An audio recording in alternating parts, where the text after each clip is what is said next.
Football Fantasy. Welcome to Keepers. I'm Matt Ufford, and I went up against Phillip Rivers and the Kansas City defense in not one, but two leagues last week. Let me tell you, if you've never lost to the same waiver pickups in multiple leagues, you haven't lived. It's just real good times. Let's get into week 5 with some starts and sits.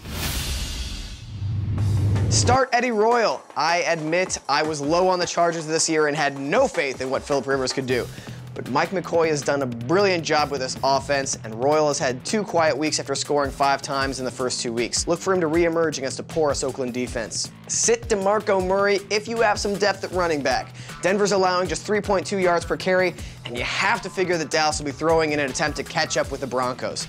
Try to find a better option. Start Denarius Moore. He's got 190 yards and a touchdown in his last 2 games, and he faces a San Diego defensive unit that is giving up nearly 140 yards per game to the opponent's top receiver. And that's not going to get any better without the pass rush of Dwight Freeney. Sit Stevie Johnson. His reward for last week's negative 1-yard performance? A date with Joe Hayden's press coverage. And if we've learned anything from Thursday Night Football, it's that the offenses typically look sloppy and sluggish. Plus, sitting your Browns and Bills means you won't be tempted to watch a Browns-Bills game. Ugh. Start Torrey Smith. Smith is the NFL's 3rd leading receiver. He's presently on pace for 1,700 receiving yards, something that's been done only 5 times in NFL history. With no one else on the Ravens worth throwing to, he'll be targeted plenty against the 24th-ranked Dolphins pass D coming off a short week. Sit Ray Rice. His hip is clearly a significant issue, and he only got 5 carries last week. Bernard Pierce may see more action than Rice for the next couple weeks, while Rice gets back to 100%. Start Cam Newton. The Panthers have had 2 weeks to prepare for an Arizona defense that's struggled against all quarterbacks not named Mike Glennon. And even Glennon looked pretty good for 3 quarters against them.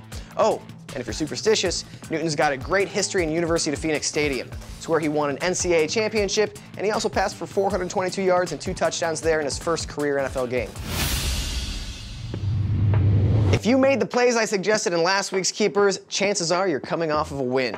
I said to sit CJ Spiller, 10 yards on 11 touches, start the Chiefs defense and special teams, which went off, start Kobe Fleener, 77 yards and a score, fire Joe Flacco, 5 interceptions, and that's just the tip of the good adviceberg.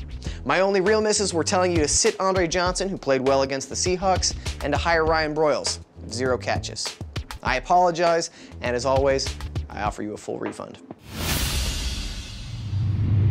Buy low on Doug Martin. After an ugly 27 carries for 45 yards in Mike Glennon's debut, it's clear that the Bucs offense is going nowhere. But Martin has talent, and he'll get touches in an offense that will improve with Mike Glennon's learning curve and Greg Schiano's impending firing.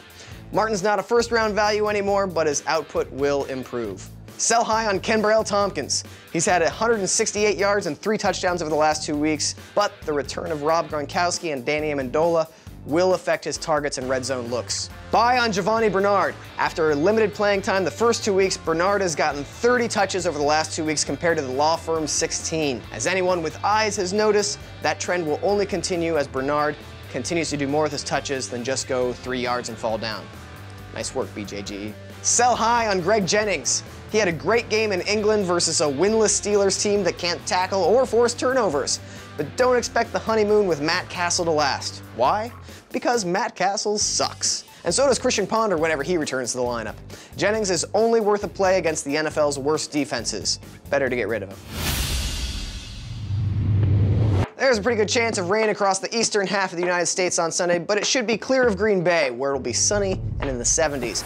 Perfect football weather, the kind that makes you wish you were wearing sunglasses at the game instead of, oh, watching inside on your TV. Yeah, oh well. Hire Justin Blackmon and fire Golden Tate. Believe it or not, Blackmon was targeted more last year than Julio Jones. Despite some rust and Blaine Gabbert throwing to him, he'll still continue to get plenty of looks on an offense that is going to be throwing the ball to catch up for at least 3 quarters a game. The Seahawks, meanwhile, don't throw the ball enough to have useful fantasy wideouts, and even when they do, the ball gets distributed across 4 or 5 targets. Tate has 175 yards and no scores through 4 weeks, and that's without Percy Harvin. No thanks. Hire Keenan Allen and fire Sidney Rice. Yes, Rice had 2 touchdowns against the Jaguars. He'll continue to be an occasional threat for the Seahawks, but I prefer the potential of Allen, who got 5 catches for 80 yards in his first start in place of Malcolm Floyd, Who's out for the year? Surprise, surprise. The rookie from Cal is pro-ready and will have a bigger role in the Chargers' pass-first offense than Rice in Seattle's run-oriented attack. Hire Andre Ellington and fire Rashard Mendenhall. That guy. Man. Last week, Mendenhall had 21 yards rushing on 12 carries with a fumble, yet he's owned in 75% of leagues. Why? Why even give him a roster spot? Ellington, the rookie who's working his way into more playing time, is averaging over 6 yards per carry and over 12 yards per catch. He may not be sturdy enough to be an every down back, but he's the better fantasy option moving forward. That's it for this week of Keepers. Your outdoor activity of the week? Capoeira in a public park. It's a great way to stay in shape and have strangers think you're really lame. Set your lineups. See you next week.